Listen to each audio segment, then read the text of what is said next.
নমস্কার, জীবন পাতার মিনি ব্লগে আপনাদের সবাইকে ওয়েলকাম।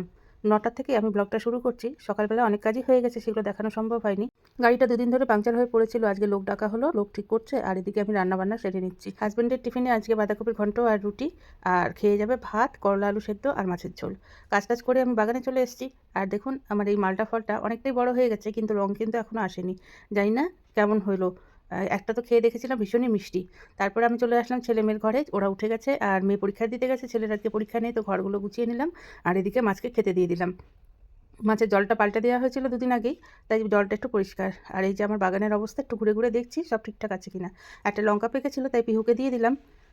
এবার আমার কাজগুলো হয়ে গেলে এখন একটু পিহুকে ছেড়ে দেবো, অনেকক্ষণ ধরে আটকা রয়েছে। এদিকে আমারও সমস্ত কাজকর্ম হয়ে গেছে, স্নানটাও হয়ে গেছে। তো ঘরে এসে দেখি পিহু আমার হাতের উপরে উঠে এসে বসেছে। তো ওর সঙ্গে একটু খেলছি, খেলে টেলে নিয়ে তারপরে মেয়ে চলে আসবে ১টার দিকে। আজকের মতো এখানেই শেষ করছি, টাটা।